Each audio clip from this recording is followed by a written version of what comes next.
Alrighty guys, me and the fellas are back playing some of the Cold War beta. Now obviously I didn't record this today. This was from the past weekend, which past couple weekends I've been having a lot of fun with the game, looking forward to the game as a whole.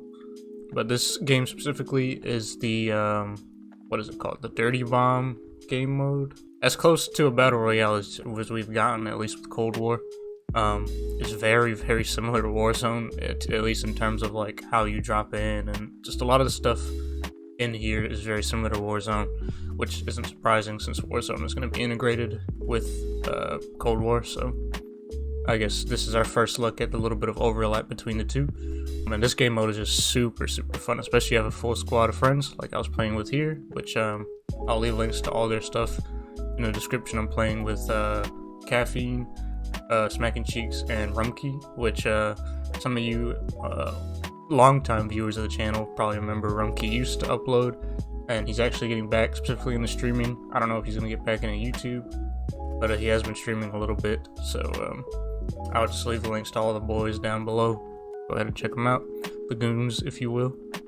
Yeah, like I said, I've been enjoying a lot the past 2 weekends of Cold War. I know there's kind of mixed things about it, but me personally, I really like it. I like the fast-pacedness of it. It's way better than Modern Warfare in pretty much every way, at least in my opinion. And I'm super excited for the zombies. So when the full game comes out, I'm definitely going to be at least attempting to make content on the zombies if I could actually manage to get my friends together for long enough to try to figure out these Easter eggs and stuff. But anyhow, hope you guys enjoy. Yeah.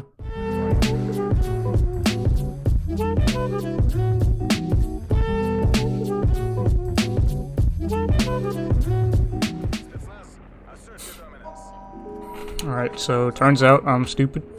Upon recording the intro and putting the gameplay into the editing software, I realized that I didn't have the audio of me and my friends actually talking. That's my fault, so I figured I'd take this opportunity to just kind of talk over the gameplay and I guess talk about what my sort of impressions are on the beta and the alpha.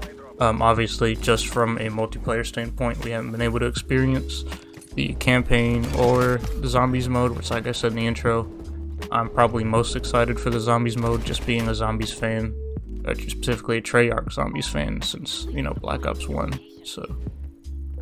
But we'll have to wait to see how all that goes. But from a multiplayer standpoint, I think first and foremost, this game is just outright fun.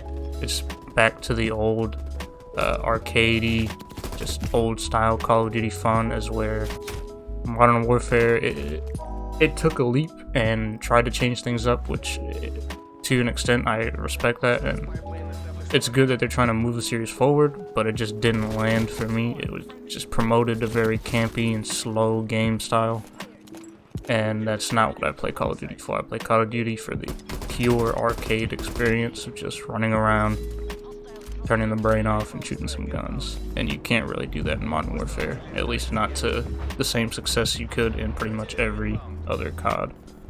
I also think that definitively this game is kind of tailored and made for next gen and PC, because obviously the alpha and the early access little bits of it were PS4 only, and I've been playing this all on PS4, and the base PS4 I should say. I don't even have PS4 Pro, and it feels kind of not sloppy, but almost like some inputs just don't work, or they come through after you put them in. It's just something off about it.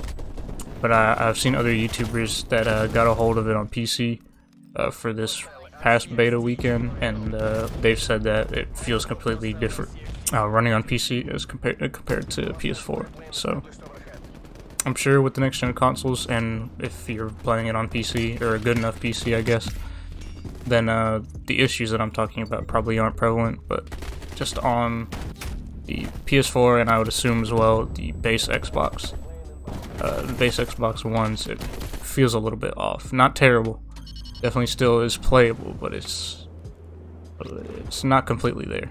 Of the 4 maps I think we got, for just pure 6v6, which is Cartel, Satellite, Miami, and Moscow. I think they're all pretty good maps aside from Miami. I think visually Miami is probably my favorite to look at, maybe behind Satellite. I think it definitely looks very cool, has a very cool aesthetic, but the actual flow of the game on that map is just not very fun. It almost promotes more of the very slow play style instead of there being you know, small tight corners you can zip around. It's just a lot of big open areas that you're just getting beamed across the map from assault rifles. So that's probably my least favorite map from the group. I actually really enjoyed Cartel the more I played. I know a lot of people were not huge fans of it, specifically because of the bushes in the middle, which does feel very cheap, and I don't really know why. I'd honestly rather it just be either a blank open field or change it into like half walls or something so you can't actually just crouch inside of them. But aside from that, I actually really like the map. I just kind of stay away from the whole middle area because that's where all those bushes are. But easily, in my opinion, the best two maps are Satellite and Moscow. Specifically, I really like Moscow. It just feels like a good size and really fast-paced map, almost like a classic type of map. There's not a whole bunch of open space. It very much relies on close quarters gun skill and things like that. And then I did a lot of sniping on the beta and the alpha, and Satellite is just golden for that, especially in the dunes. But personally, I just prefer Moscow, but they're both very good maps. If the maps in the full game are anywhere near as good as those, or better, I would assume better, then yeah, we're in for a good year, because that was one of my biggest complaints about Modern Warfare, is that pretty much all the maps are terrible, besides Shoot House. From a balance standpoint, I think grenades definitely need to be tuned down a lot. They're just so broken. Even after unlocking Flak Jacket in the last couple days of the beta, you could still just get cross the map naded, and there's basically nothing you can do about it. It also takes like a full 2 seconds for your character to actually pick up and throw a grenade back at somebody. So I don't think I successfully did it a single time. Every time I tried to pick up a nade and throw it back, it just blew up right in my hand, or right as I threw it, so I just died, and the animation just takes way too long. In terms of guns, SMGs are, once again, very, very strong in this game. Just like in Modern Warfare, you can kind of just map people with them, even though that's not necessarily their strong suit. It's definitely doable. But ARs are also extremely strong, and I think it's sort of, what it feels like is sort of the Treyarch way of doing things, in that every gun is pretty good. So they're all just kind of viable in their own way, but there are still definitely some that stand above the others. But sniping is something that's been very controversial. In the alpha, it was just completely busted and just insanely good. It was like that on purpose. The developers even like tweeted out that they were over-tuned just so that they could balance them accordingly. And in this past weekend of the beta, the Pellington essentially is just a hit marker machine. I do think you can get consistent with it if you get your shot down. The Tundra seemed to be, at least for me, it was my preferred sniper, just because I hate getting those hit markers. At least with the Tundra, most of the time when I was hitting people, it was taking them down, even though it's a noticeably slower sniper than the Pellington. But again, coming off the heels of Modern Warfare, it's just leagues better than what we had in that game, in terms of sniping at least. But the hitbox in Cold War, I think, is the smallest it's ever been for both snipers, for that one-shot potential. Essentially, it's for the Tundra, it's above the stomach, essentially, chest, neck, head, and I think you could possibly still hit more people in the shoulders. But with the Pellington, if you're not shooting them in the head, neck, or like the middle of the upper chest, you're just not getting that one shot. If you shoot them in the shoulder, it's not a one shot. It's just never really been a thing before. In all the previous CODs, the shoulders have pretty much counted as just a chest shot, upper body shot. So you have to be very accurate in this game, and it's gonna really reward the players and the snipers who have that accuracy and hone it.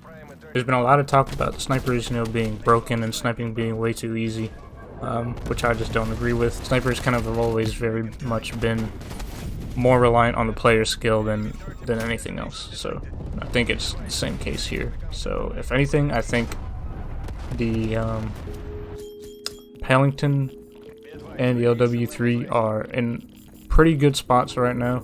Sniping feels a little slow with the Tundra, but again, the trade-off for that is the one-shot potential. And we don't know if there's any other snipers in the game, obviously. There's probably going to be more weapons than what we have in the beta, so we'll see. In the alpha, I wasn't a huge fan of the score streak mode, the way that they're doing score streaks, and where when you die, you still keep them, and you just progress up to your highest score streak throughout the game as long as you're killing people and playing the objectives.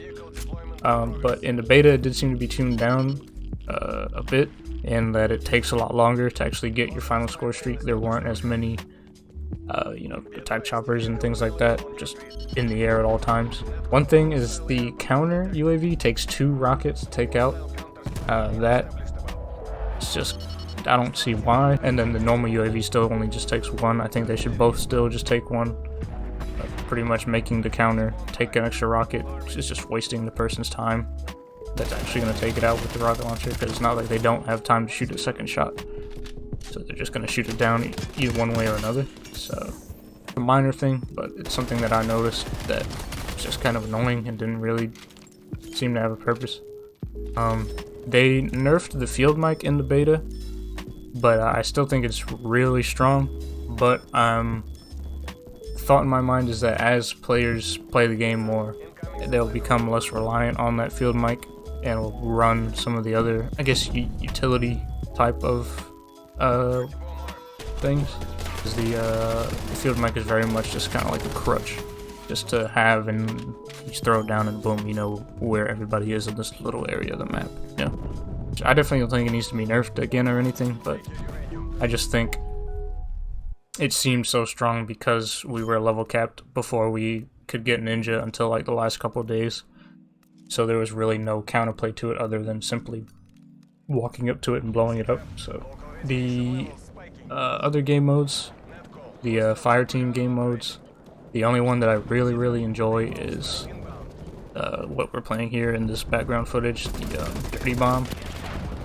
And the other like sort of bigger game modes like 12v12, I just don't enjoy. I still don't think there's enough players for how big the maps are.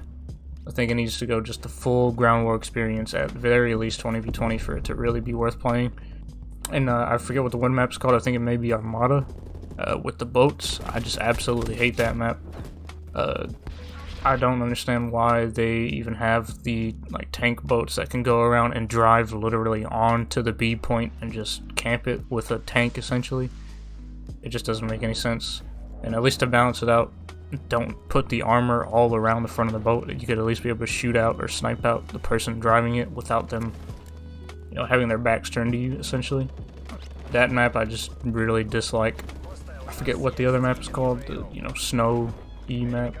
But while it's preferred to Armada, I still just overall don't like how big they are in comparison to how few people there are actually on the other team to kill. It just results in you running for 5 minutes just to get sniped from someone sitting somewhere, or running and not finding anybody. And you do find someone, kill them, and then you gotta run around for another 5 minutes to find somebody else. It's just not that fun. It almost pretty much forces you to use those vehicles, which don't really like the implementation of tanks and stuff like that. I think if you want vehicles, just put in stuff that's specifically for movement. Just have the jet skis, just have the snowmobiles. The tanks and the boat tanks essentially just kind of take the fun out of it. Yeah, I don't think there's really much else to say on it. I know there's been a lot of people talking about the aim assist, which there were points where I thought the aim assist just turned off and turned back on randomly, like in the middle of gunfights. It just didn't feel very consistent. But again, that might just be sort of the PS4 thing I was talking about earlier. I don't know how that's exactly going to feel in the full game, let alone on next gen consoles and stuff like that. So, but despite everything I've said, overall, I'm really looking forward to this game. I'm going to be playing a lot of it when it releases. So be sure to subscribe and all that stuff. And I streamed a lot of the beta this past few weekends, and I'm going to be streaming a lot more of this game and just streaming in general in the near future and when this game comes out and stuff like that. So links down below. Like, subscribe, yada yada. See you guys in the next one.